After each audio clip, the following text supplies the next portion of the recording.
Oui, bonjour à tous. Je vais juste vérifier comme chaque fois que vous m'entendez bien. Oui, apparemment, vous m'entendez. En tout cas, je suis content de pouvoir vous retrouver ce matin pour partager encore la parole de Dieu. Si vous vous souvenez, lors de notre première rencontre, on a ensemble évoqué le thème de la grâce qui seule peut nous permettre d'être prêts pour le retour de Jésus. Prêt pour le retour de Jésus, non pas par nos efforts, non pas par nos réussites, non pas par la transformation de notre caractère, non pas par notre témoignage, même si toutes ces choses sont importantes, mais prêt pour le retour de Jésus parce qu'il a donné sa vie pour nous et qu'aujourd'hui, et chaque fois, aujourd'hui, nous le recevons comme notre Sauveur et notre Seigneur. Hier, j'ai voulu partager avec vous ce qui me semble l'un des effets les plus extraordinaires de la grâce de Dieu, à savoir l'amour que Jésus répand dans nos cœurs, et un amour qui est plus qu'un amour naturel, plus que l'amour qu'on peut avoir naturellement pour nos amis, nos parents, nos enfants, mais même l'amour qui va jusqu'à l'amour des ennemis, celui que Jésus nous a montré lorsqu'il était sur cette terre. Et c'est cet amour-là que nous lui demandons, parce que seul cet amour-là peut toucher les cœurs et finalement en amener beaucoup à Jésus-Christ. Et puis, ce matin, j'aimerais partager avec vous une dernière réflexion biblique. Et celle-là, elle est centrée sur Jésus, sur son expérience et sur celle que nous sommes appelés à faire à l'image de Jésus. Je vais donc, encore une fois, partager un PowerPoint avec vous, mais avant, si vous voulez, j'aimerais qu'on puisse prier ensemble. Père du ciel, merci du privilège que tu me donnes de pouvoir retrouver mes amis aujourd'hui et de pouvoir ensemble nous mettre à ton écoute pour recevoir un enseignement qui ne sera pas le mien, Seigneur, mais qui sera le tien et qui va nous faire du bien à tous parce que nous sommes tous à tes pieds pour t'écouter, comme Marie qui aimait venir à tes pieds pour recevoir ton enseignement. C'est dans cet état d'esprit que nous sommes là ce matin et s'il te plaît, enseigne-nous, transforme-nous, utilise-nous pour ta gloire. En ton nom, Seigneur Jésus. Amen.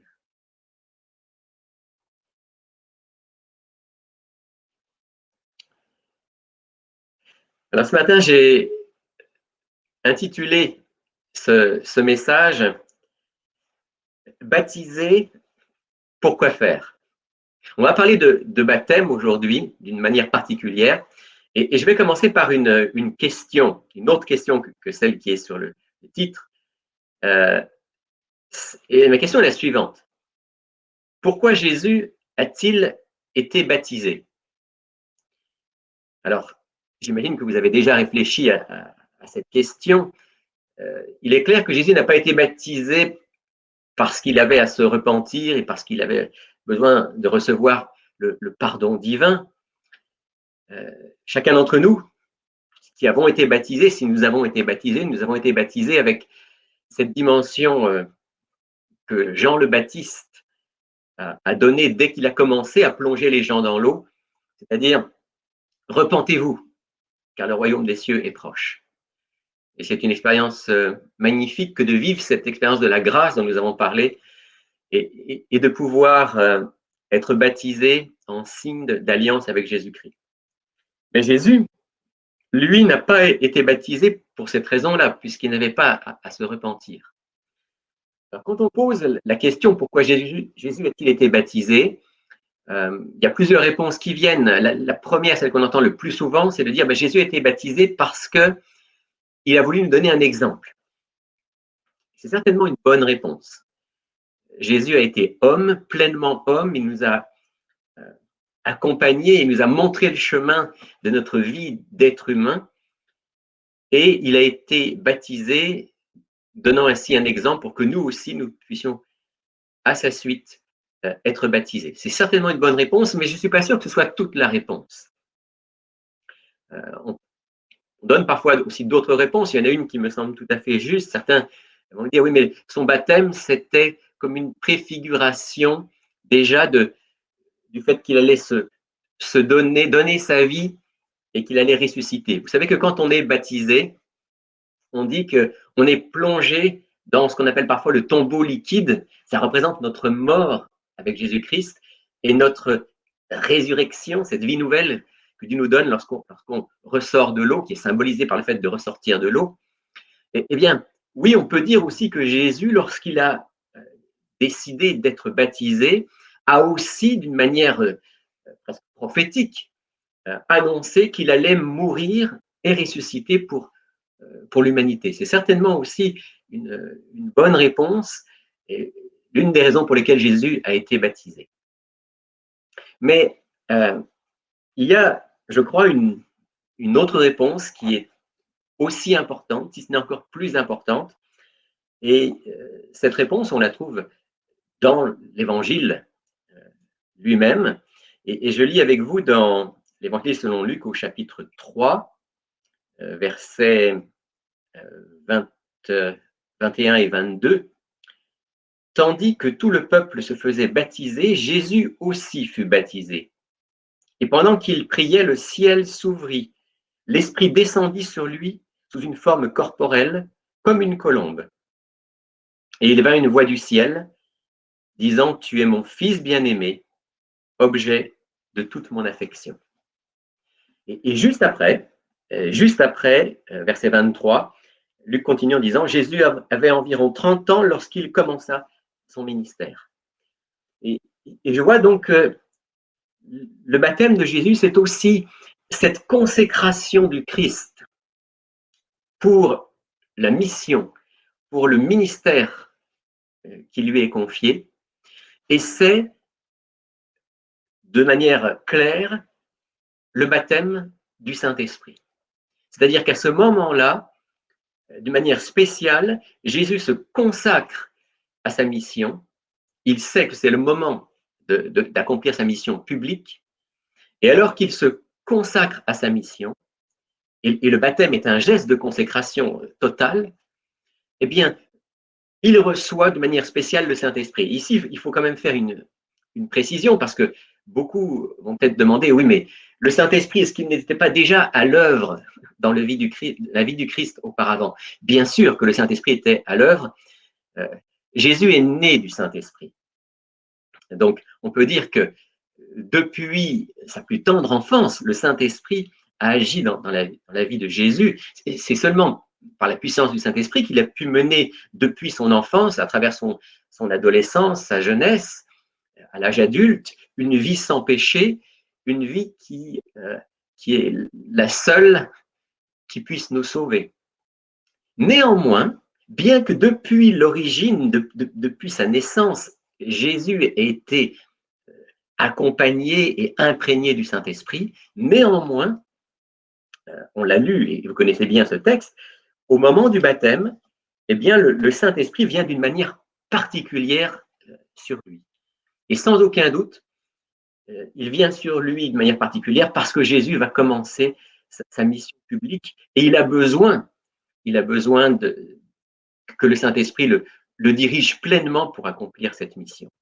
Et à partir de là, eh bien, Jésus va commencer cette mission, il va prêcher avec force, avec autorité. D'ailleurs, quelques versets plus loin, dans Luc toujours au chapitre 4, verset 14, il est dit, « Jésus retourna en Galilée avec la puissance de l'Esprit. Et sa renommée se répandit dans toute la région. Il enseignait dans les synagogues. Il était glorifié par tous. » Vous voyez, Luc, encore une fois, insiste sur le fait que Jésus va prêcher dans les synagogues, il va accomplir son ministère, mais il est rempli avec la puissance du Saint-Esprit. Et cette puissance du Saint-Esprit, quand on lit l'Évangile, personnellement, quand je lis l'Évangile, je suis toujours frappé, étonné, émerveillé de voir à quel point le Saint-Esprit dirigeait la vie de Jésus. C'est le Saint-Esprit qui lui donnait l'autorité pour prêcher et prêcher avec les mots justes, avec la pensée exacte dont avaient besoin ses auditeurs.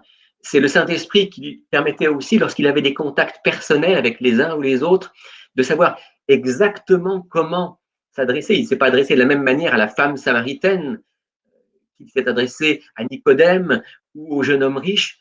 À chaque fois, c'était le Saint-Esprit qui lui donnait cette sagesse et cette clairvoyance pour savoir comment s'adresser à chacun. C'est le Saint-Esprit qui a permis à Jésus d'accomplir des miracles. Vous savez, Jésus n'a pas accompli des miracles parce que, bon, il était Jésus, il venait du ciel, il était Dieu, alors il avait le pouvoir de faire des miracles. Lorsque Jésus a ressuscité Lazare, vous vous en souvenez, il a prié, il a dit, Père, je te remercie de ce que tu m'exauces toujours.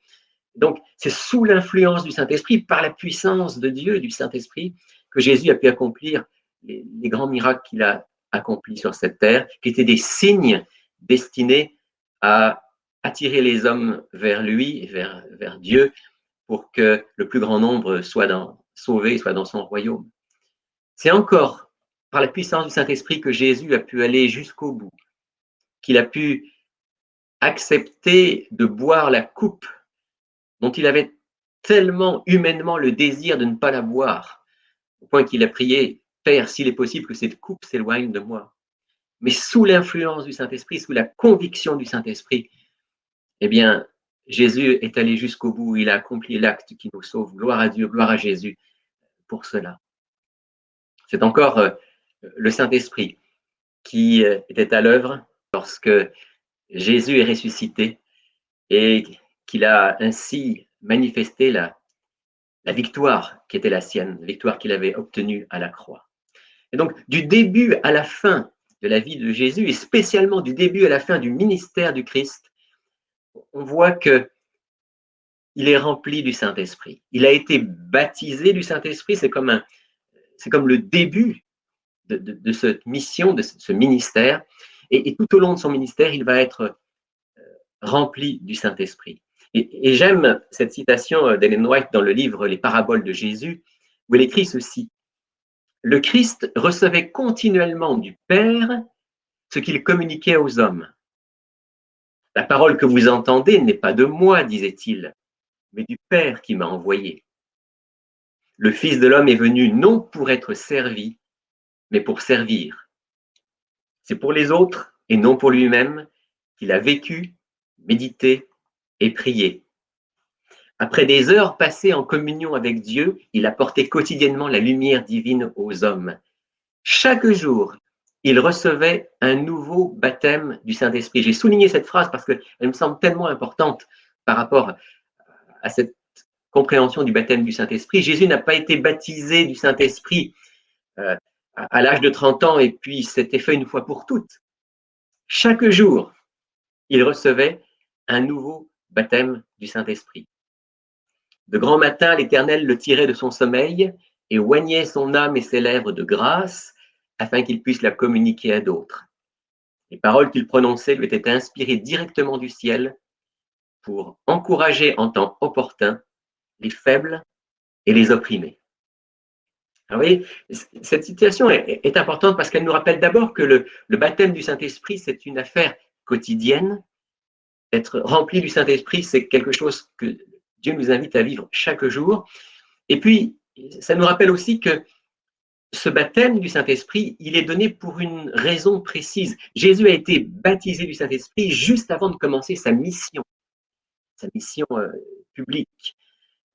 Et de la même manière, nous allons voir que le Saint-Esprit, ce baptême du Saint-Esprit qui nous est également annoncé, proposé, promis, eh bien, ce baptême du Saint-Esprit nous est accordé dans la mesure où notre vie est une vie de consécration, comme Jésus s'est consacré à son ministère et à son Dieu lors de son baptême. Alors, Jésus a été baptisé du Saint-Esprit et nous sommes aussi tous invités à être baptisés du Saint-Esprit. Je relis avec vous la promesse que Jésus a faite à ses disciples dans le livre des Actes au chapitre 1er et au verset 8. Vous recevrez une puissance celle du Saint-Esprit qui viendra sur vous, et vous serez mes témoins à Jérusalem, dans toute la Judée et la Samarie, et jusqu'aux extrémités de la terre. Vous recevrez une puissance, celle du Saint-Esprit qui viendra sur vous. Jean-Baptiste avait dit, celui qui vient après moi vous baptisera du Saint-Esprit et de feu.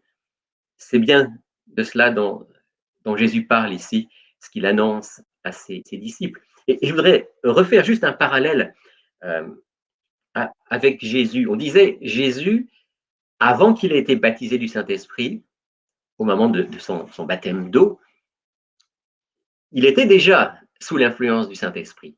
Mais ce baptême du Saint-Esprit est une action spéciale du Saint-Esprit pour lui permettre d'accomplir sa mission. De la même manière,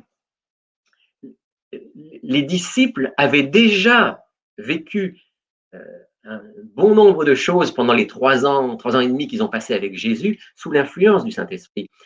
Je ne suis pas de ceux qui pensent que les disciples étaient totalement inconvertis avant la Pentecôte et que à la Pentecôte, eh bien, le Saint-Esprit est venu et là, ils ont été convertis. Et puis, parce que, souvenez-vous, quand par exemple l'apôtre Pierre va dire à Jésus, qui pose la question, qui dit-on que je suis?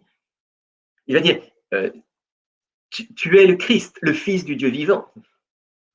Et comment est-ce que l'apôtre Pierre dit cela? Il le dit sous l'influence du Saint-Esprit. Quand, encore une fois, Jésus dit aux apôtres et aux disciples, ne vous réjouissez pas de ce que les esprits vous sont soumis, mais réjouissez-vous de ce que vos noms sont inscrits dans les cieux. Est-ce que nos noms peuvent être inscrits dans les cieux si nous ne sommes pas passés par la conversion, par la nouvelle naissance, si nous n'avons pas reçu la grâce de Dieu? Donc, est-ce que les disciples, avant la Pentecôte, avaient déjà vécu sous l'influence du Saint-Esprit? Bien sûr, d'une manière imparfaite, comme souvent aussi dans nos vies, avec encore beaucoup de choses très humaines que Jésus a dû reprendre et corriger. Mais incontestablement, ils avaient vécu une véritable conversion et le Saint-Esprit agissait dans leur vie. Néanmoins, ils avaient besoin d'une action plus grande et plus puissante dans leur vie pour être ses témoins. Vous remarquez ici, vous recevrez une puissance, celle du Saint-Esprit qui viendra sur vous, et vous serez mes témoins. C'est donc pour les qualifier en tant que témoins que le Saint-Esprit, de manière spéciale, va venir sur eux. Et ce sera donc pour être témoins à Jérusalem, en Judée, en Samarie, et, dit le texte, jusqu'aux extrémités de la terre. Et ici, j'aime bien ce petit schéma qui fait un parallèle. Jérusalem, pour eux, c'est comme nous, notre ville, l'endroit où nous vivons. Dans toute la Judée, mais ça pourrait correspondre à notre peuple, parce que la Judée, c'était la région dans laquelle se situait Jérusalem. Et puis, en Samarie, disait Jésus, eh bien, la Samarie, ça peut représenter les peuples voisins, les nations voisines, et jusqu'aux extrémités de la terre, dit le texte, eh bien, pour nous, c'est partout où Jésus encore n'a pas été prêché, où le message adventiste n'a pas encore résonné. Et certainement que Dieu veut qu'on ait toujours en mémoire que c'est la mission qui a été confiée à l'Église. Jérusalem, Judée, Samarie, extrémité de la terre. Notre ville, l'endroit où nous sommes, notre nation, les nations voisines, et jusqu'aux extrémités de la terre. Et que nous puissions prier et nous consacrer pour cette mission globale que Jésus a confiée à son Église. Et alors, Ellen White, toujours, nous parle dans le livre Conquérant Pacifique de ce qui s'est passé dans cette période d'attente où les disciples et les apôtres voulaient de tout leur cœur que se réalise la promesse de Jésus. Il est dit, pendant ces jours de préparation, les disciples sondèrent leur cœur. Ils sentaient leurs besoins spirituels. Ils suppliaient le Seigneur de leur accorder l'onction sainte qui les rendrait propres à sauver les âmes. Vous voyez, ils priaient pour cette onction, mais c'était pour sauver les âmes. Ils ne demandaient pas ces bénédictions pour eux seuls. Ils étaient accablés par le fardeau du salut de leurs semblables. Ils savaient que l'évangile devait être porté au monde et ils désiraient recevoir la puissance promise par le Christ. Voilà pourquoi nous recevons le baptême du Saint-Esprit. Voilà pourquoi Dieu veut que chaque jour, comme Jésus, nous recevions ce baptême du Saint-Esprit pour pouvoir partager l'évangile et le message du proche retour de Jésus avec ceux qui nous entourent. Au chapitre 2 du livre des Actes, on nous rapporte la réalisation de la promesse. Chapitre 1, verset 8, c'est la promesse. Au chapitre 2, versets 1 à 4, c'est la réalisation de la promesse. Je lis avec vous. Lorsque le jour de la Pentecôte arriva, ils étaient tous ensemble dans le même lieu. Tout à coup, il vint du ciel un bruit comme celui d'un souffle violent qui remplit toute la maison où ils étaient assis. Des langues qui semblaient de feu et qui se séparaient les unes des autres leur apparurent. Elles se posèrent sur chacun d'eux. Ils furent tous remplis d'Esprit Saint et se mirent à parler en d'autres langues selon que l'Esprit leur donnait de s'exprimer. Voilà donc la réalisation de la promesse. Après qu'ils aient passé une dizaine de jours en prière de manière intense, unis les uns aux autres dans la confession, la repentance et la foi, eh bien, le Saint-Esprit vient d'une manière particulière, comme il l'avait fait pour Jésus au moment de son baptême. Et ça se traduit donc par ces flammes de feu qui se posent sur eux, ce vent violent qu'ils entendent et qu'ils ressentent, et ils se mettent à parler en d'autres langues, dit le texte, selon que l'Esprit leur donnait de s'exprimer. Et vous connaissez la suite du texte. Ils vont se mettre à parler dans toutes sortes de langues connues, des langues qui étaient parlées par les nations environnantes, et ils vont annoncer la bonne nouvelle de Jésus-Christ à travers ces langues. On peut se poser la question, mais pourquoi est-ce que, au moment où le Saint-Esprit vient, pourquoi est-ce que c'est ce don-là qui s'est manifesté de manière particulière? Alors, peut-être juste rappeler encore une fois que ce baptême du Saint-Esprit avec le don de parler en langue, ce n'est pas le charabia, si je peux l'appeler ainsi, qu'on entend dans certaines églises, où des hommes et des femmes se mettent à parler dans des langues que personne ne comprend, que eux-mêmes d'ailleurs ne comprennent pas, et qui est censé être un langage spirituel et un langage des anges. Ce n'est pas du tout ça dont il est fait mention ici. Il s'agit de langues, de langues connues, de langues repérées. On va parler de territoires où on parle ces langues, les Mèdes, les Élamites, la Cappadoce, le Pont, l'Égypte. Donc, ce sont bien des langues connues et reconnaissables et compréhensibles. Maintenant, pourquoi? Pourquoi est-ce que le Saint-Esprit a choisi de se manifester avec ce don-là? Alors, on pourrait dire, mais c'est parce que Dieu voulait que les disciples et les apôtres qui se sont mis à parler dans d'autres langues puissent parler dans des langues qui étaient comprises par ceux qui étaient de passage à Jérusalem, les pèlerins venus de tous ces endroits-là, qui étaient pour la plupart des Juifs, et des Juifs qui venaient à Jérusalem pour la fête de la Pentecôte, et dont la langue usuelle n'était pas l'hébreu ou l'araméen, mais plutôt le grec, l'égyptien, le latin, les langues des pays où ils vivaient. Alors c'est vrai que certainement, eux qui avaient l'habitude de ces langues-là, lorsqu'ils ont entendu le message de l'évangile, le message biblique dans leur langue natale, eh bien, ça a évoqué quelque chose en eux. Et ils ont compris, ils ont peut-être encore mieux compris que si on leur avait parlé en hébreu ou en araméen. Néanmoins, il y a un petit peu plus que cela parce que, vous savez, juste après, l'apôtre Pierre prend la parole. Il y a un long discours qui nous est rapporté dans Acte 2. Et à la suite de ce discours, ceux qui sont présents vont dire, mais qu'est-ce qu'il faut qu'on fasse? L'apôtre Pierre va leur dire, repentez-vous, soyez baptisés et recevez vous aussi le don du Saint-Esprit. Or, ce discours, l'apôtre Pierre va le faire dans quelle langue? Il va le faire vraisemblablement en araméen, qui était la langue qu'on utilisait au quotidien en Israël à cette époque-là.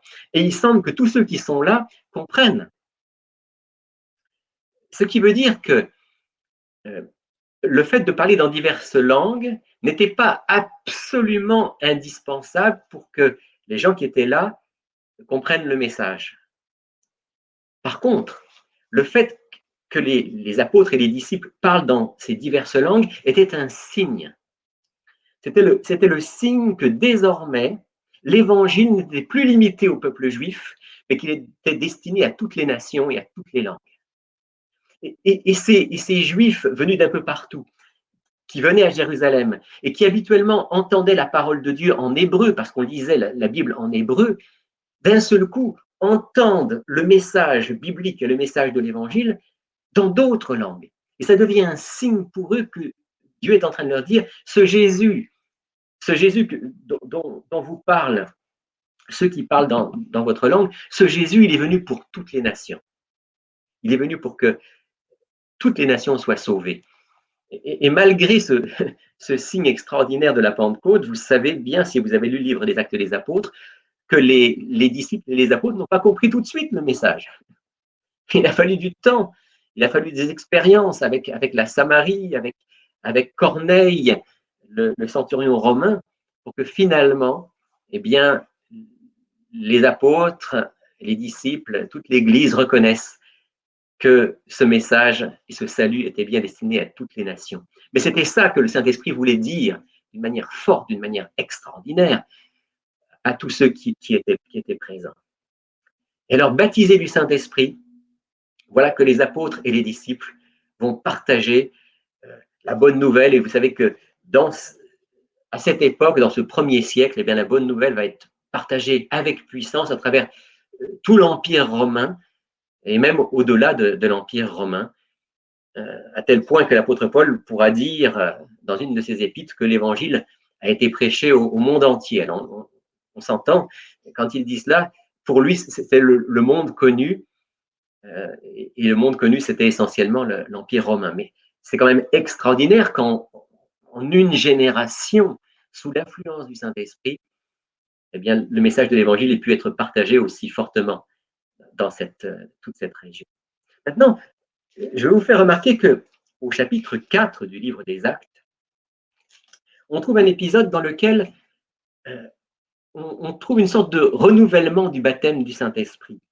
C'est après que les disciples et les apôtres en particulier, Pierre et Jean, aient été menacés, arrêtés. On leur a interdit de prêcher, de parler de Jésus. C'est là qu'ils vont dire qu'ils ne peuvent pas ne pas parler de ce qu'ils ont vu et entendu. Et alors, je lis quelques versets au chapitre 4, donc les versets 29 à 31, une prière qui est faite par l'apôtre Pierre, qui il prie en disant ceci, et maintenant, Seigneur, sois attentif à leurs menaces et donne à tes serviteurs d'annoncer ta parole en toute assurance.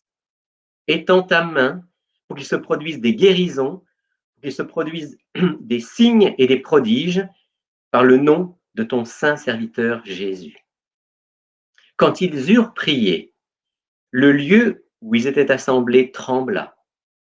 Ils furent tous remplis du Saint-Esprit et ils annonçaient la parole de Dieu avec assurance. Remarquez que dans ce texte, il y a d'abord une prière fervente. Ça ressemble à ce moment de prière qu'ils ont eu juste avant la Pentecôte. Ils demandent quoi? Ils demandent encore la puissance et la force pour annoncer Jésus. C'est toujours dans la même dimension que va la prière. Et puis quand ils ont eu prié, le lieu où ils s'étaient assemblés trembla. Ça aussi, ça ressemble à la Pentecôte, parce qu'il y avait eu ce vent violent, vous vous souvenez? Et puis, le texte dit, ils furent tous remplis du Saint-Esprit. Donc, d'une manière nouvelle, le Saint-Esprit vient agir avec puissance et ils annoncent la parole de Dieu avec assurance. Alors, c'est important de voir ça parce qu'on voit que, comme on l'a dit pour Jésus, qui avait reçu le baptême du Saint-Esprit lorsqu'il a été baptisé par Jean au Jourdain, mais qui ensuite a reçu un renouvellement, et même Ellen White va jusqu'à dire un renouvellement quotidien du Saint-Esprit, du baptême du Saint-Esprit, et bien de la même manière, les apôtres reçoivent un baptême renouvelé qui va leur permettre d'aller pour faire de toutes les nations des disciples.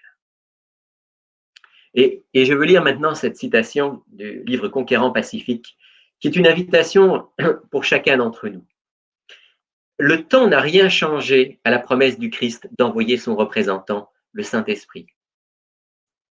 Si les richesses de sa grâce ne se répandent pas aujourd'hui avec plus d'abondance sur les hommes, ce n'est pas parce qu'il les accorde avec parcimonie. Si l'accomplissement de la promesse n'est pas visible comme il devrait l'être, c'est parce que celle-ci n'est pas appréciée à sa juste valeur. Tous seraient remplis du Saint-Esprit s'ils le voulaient.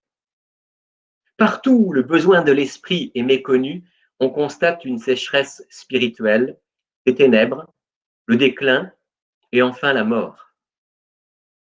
Bien qu'offerte avec une infinie plénitude, la puissance divine nécessaire au développement et à la prospérité de l'Église reste déficiente chaque fois que les sujets secondaires occupent l'esprit. Et Satan est un spécialiste pour nous occuper avec les sujets secondaires. Je parlais hier du vaccin ou pas vaccin, ce genre de choses. Satan va faire en sorte que nous soyons occupés par des tas de choses, peut-être intéressantes, mais secondaires. Dieu veut que nous soyons occupés à ce qui est l'essentiel. Je continue la citation. Puisque nous pouvons recevoir la puissance d'en haut, pourquoi n'avons-nous pas faim et soif du don du Saint-Esprit? Seigneur, pourquoi est-ce que je ne prie pas plus souvent pour le recevoir? Pourquoi est-ce que je ne suis pas plus désireux de le recevoir? Pourquoi ne parlons-nous pas, ne prions-nous pas pour l'obtenir? Pourquoi ne prêchons-nous pas sur ce sujet? Le Seigneur est cependant plus disposé à nous l'accorder que ne le sont les parents de donner de bonnes choses à leurs enfants. Tout serviteur de Dieu devrait demander au Seigneur de le baptiser chaque jour de l'Esprit. Et on retrouve exactement la même pensée que celle qu'on a vue tout à l'heure à propos de Jésus, qui recevait chaque jour un nouveau baptême du Saint-Esprit pour accomplir sa mission. Et ici, il nous est dit que tout serviteur de Dieu, et quand Ellen White parle de serviteur de Dieu, elle ne parle pas simplement des pasteurs ou des missionnaires, non, elle parle de chacun d'entre nous qui sommes des serviteurs de Dieu. Tout serviteur de Dieu devrait demander au Seigneur de le baptiser chaque jour de l'Esprit, que ça puisse être notre pratique quotidienne. Que des groupes de croyants se forment pour réclamer le secours et la sagesse céleste, afin qu'ils puissent concevoir et exécuter de sages projets. Qu'il prie surtout pour que Dieu accorde son esprit dans une riche mesure à ceux qu'il a choisis pour travailler à l'avancement de son règne, c'est-à-dire, je le crois, vous et moi. La présence du Saint-Esprit chez les serviteurs de Dieu apportera à la proclamation de la vérité une force que tous les honneurs et toute la gloire du monde ne sauraient donner. J'aime cette promesse. La présence du Saint-Esprit chez les serviteurs de Dieu apportera à la proclamation de la vérité une force que rien d'autre ne pourrait donner. Alors le Seigneur nous dit, allez, faites de toutes les nations des disciples. Et quand il dit allez, eh bien c'est bien sûr d'abord, comme on disait tout à l'heure, à côté de chez nous, là où nous habitons, mais c'est jusqu'aux extrémités de la terre. Allez, non simplement pour prêcher, mais pour faire du bien, pour secourir. Allez pour être mes mains, mon cœur, pour que les hommes et les femmes sachent que l'Évangile est une puissance d'amour qui transforme les vies. Allez, dit Jésus, mais n'allez pas par vos propres forces, n'allez pas par vous-même. Allez sous l'influence du Saint-Esprit, comme les disciples, comme les apôtres qui furent remplis du Saint-Esprit et dont le cœur débordait. Et nous savons qu'à la fin des temps, alors qu'on s'approche du retour de Jésus, de la même manière que cette puissance du Saint-Esprit s'est manifestée à la Pentecôte, une proclamation extraordinaire au 1er siècle à travers tout l'Empire romain, de la même manière, Dieu veut qu'à notre époque, la puissance du Saint-Esprit se manifeste dans nos vies, dans la vie de son Église, non pas pour que nous puissions dire « Ah ben nous sommes la race élue », non pas pour que nous disions « Eh bien nous sommes des êtres humains supérieurs », non pas pour notre propre satisfaction, notre propre bonheur, mais comme Jésus, comme les disciples, comme les apôtres, pour que la bonne nouvelle soit prêchée jusqu'au monde entier. Je pense à à l'histoire de Griffith Jones. Je ne sais pas si vous connaissez cet homme qui s'appelle Griffith Jones. C'est un homme qui a vécu il y a bien longtemps. En fait, il a donné sa vie à Dieu et il a accepté le message adventiste en 1893. Donc, on est encore au début du mouvement adventiste. En 1893, il accepte le message adventiste, il devient un chrétien adventiste et il se consacre au Seigneur, disant « Seigneur, que veux-tu que je fasse ?» Et voilà que cet homme, certainement sous l'influence du Saint-Esprit, se sent appelé à aller ouvrir une mission dans les îles du Pacifique Sud. À cette époque-là, on est en plein essor de la mission adventiste. Vous savez que les premiers adventistes pensaient que leur mission se limitait aux États-Unis. Ils imaginaient que toutes les nations étaient aux États-Unis parce qu'il y avait des immigrants de partout. Et donc, ils ont concentré leur effort, et c'était sans doute une bonne chose au départ, sur les États-Unis et puis un petit peu le Canada, puisqu'il était juste à côté. C'est seulement dans les années 1870 qu'ils ont pour la première fois envoyé des missionnaires. Le premier missionnaire était John Andrews, qui est parti pour l'Europe. Et petit à petit, cette compréhension de la mission s'est développée dans le mouvement adventiste. Et en 1893, quand Griffith Jones devient adventiste, on est en plein essor de la mission. Et lui, il a la conviction qu'il doit aller pour faire connaître le message adventiste dans le Pacifique, dans les îles du Pacifique Sud. Alors, il va rencontrer les dirigeants de l'époque, qui sont donc encore ceux qu'on appelle, nous, aujourd'hui, les pionniers du mouvement adventiste, et il leur dit, voilà, je crois que Dieu m'invite à être missionnaire dans cet endroit. Et il va se heurter à un refus. Les premiers dirigeants du mouvement adventiste vont lui dire, écoute, Frère Jones, tu es plein de zèle, c'est formidable, mais tu es trop vieux. Alors, on ne connaît pas l'âge exact de Griffith Jones, mais il avait probablement une cinquantaine d'années au moins déjà à ce moment-là, et on estime qu'il est trop vieux pour aller là-bas. Alors, il repart un petit peu déçu, mais il a toujours cette conviction que le Saint-Esprit l'appelle à aller là-bas. Alors, comme il est sous l'influence du Saint-Esprit, certainement, eh bien, il décide qu'il va quand même y aller. Même s'il n'est pas envoyé par l'Église, il va y aller. Il part vers l'ouest des États-Unis. Il va là trouver un bateau qui va dans la direction où il veut aller, dans ces îles du Pacifique. Il prend le bateau et il demande au capitaine de le laisser dans l'une de ces îles qu'il a repérées sur une carte. Et le capitaine accepte de le débarquer de nuit sur une plage, sur l'une de ces îles. Mais ces îles sont connues pour être des îles dangereuses. La raison pour laquelle le capitaine ne veut pas venir de jour, il y va de nuit, et il donne juste une chaloupe, une petite embarcation, une barque à Griffith Jones en lui disant, voilà, que Dieu te protège, et puis on repassera, nous, dans cette région dans quelques mois, et puis si tu es encore là, et bien, éventuellement, on pourra te ramener aux États-Unis. Et Griffith Jones va donc passer sa première nuit là sur la plage de cette île, priant et demandant au Saint-Esprit de le guider dans sa mission. Le lendemain matin, lorsqu'il va rencontrer les indigènes, ceux qui habitent cette île, ils viennent avec des intentions qui ne sont pas des intentions très amicales, puisque c'est une île sur laquelle se trouvent des cannibales. Et ils s'imaginent sans doute qu'ils ont là devant eux le dîner du jour. Mais au moment où ils vont s'approcher de Griffith Jones, il se passe quelque chose d'extraordinaire. Griffith Jones se met à leur parler, et à sa grande surprise, lui, Griffith Jones, c'est la grande surprise de ceux qui sont là, ils parlent dans leur langue, sans accent, de manière miraculeuse, comme à la Pentecôte. Cet homme, ce chrétien adventiste de la fin du 19e siècle, va parler pendant des jours et des semaines avec cette tribu qu'il vient rencontrer sur cette île. Il va parler dans leur langue. Et ils vont être tellement étonnés, tellement saisis de ce qu'un homme qui est un étranger, qui vient de loin, puisse parler dans leur langue, qu'ils vont écouter. Ils vont écouter le message, et le message de l'évangile va toucher des cœurs et va changer des vies. Griffith Jones va rester là pendant quelques mois.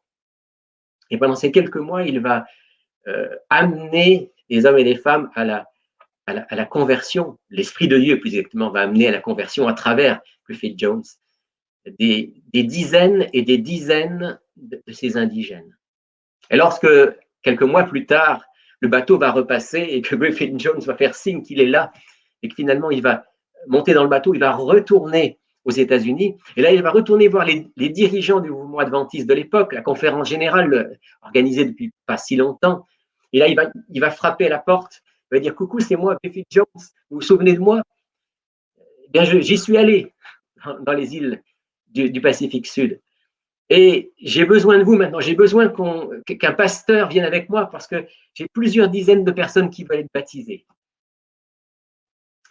Et cet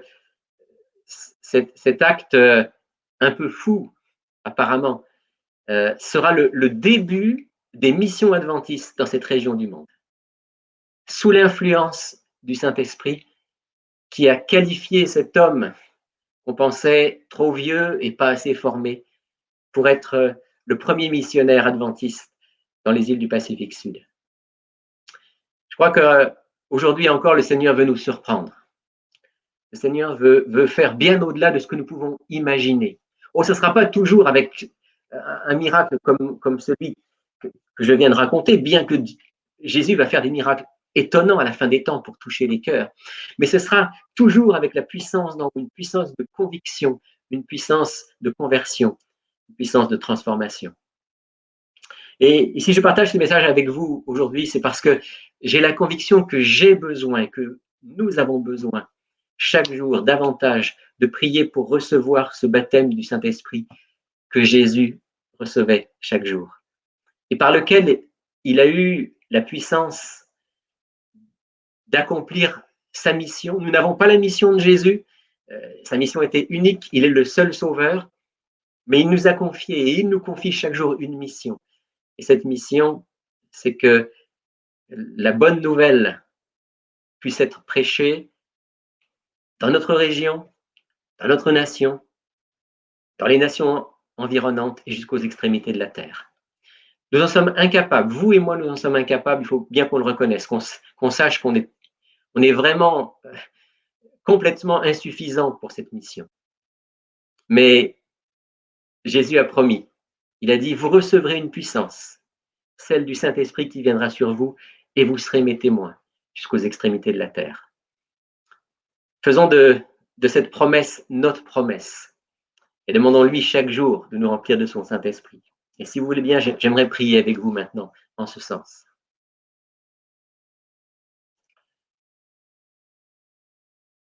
Cher Père du ciel, je reconnais que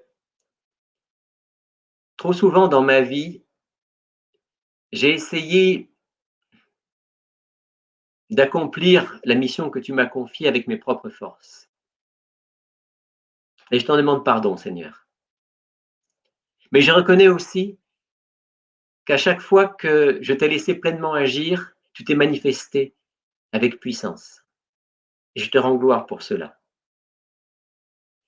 Je reconnais, Seigneur, que tu as agi avec puissance à travers les apôtres, les disciples. Je reconnais, Seigneur, que le Saint-Esprit est celui qui a permis que l'Évangile soit prêché, qu'il soit annoncé dans le monde.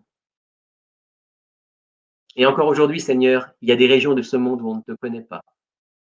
Encore aujourd'hui, dans notre région du monde, il y a des gens qui ne te connaissent pas. Et nous avons besoin d'une puissance qui nous dépasse. J'ai besoin d'une puissance qui me dépasse. Pour savoir quels sont les bons plans, les bons projets. Pour savoir discerner ce qui est distraction envoyé par l'ennemi, et ce qui est exactement ce que toi tu veux pour nous. Comme Jésus qui savait chaque jour exactement ce qu'il devait dire et ce qu'il devait faire sous l'influence de l'Esprit. Alors Seigneur, j'aimerais te prier aujourd'hui, et j'aimerais te prier chaque jour, pour que tu me permettes et tu nous permettes d'être vraiment à ton écoute, vraiment à ta disposition, d'avoir foi en toi, de prier avec cette ferveur qu'avaient les apôtres, que nous puissions prier aussi les uns avec les autres, que des groupes se forment, comme dans le texte que nous avons lu tout à l'heure, pour demander à l'Esprit de Dieu de nous guider. Et que tu puisses déverser ton esprit, nous baptiser chaque jour davantage, de telle sorte que nous aurons, oui Seigneur, bien des difficultés, bien des persécutions, comme les disciples, comme les apôtres, mais aussi nous te verrons à l'œuvre d'une manière magnifique pour la conversion du plus grand nombre. C'est notre prière aujourd'hui, Seigneur. Accepte-nous tels que nous sommes, purifie-nous par ta grâce et fais de nous des collaborateurs avec toi, remplis de ton esprit. Au nom de Jésus. Amen.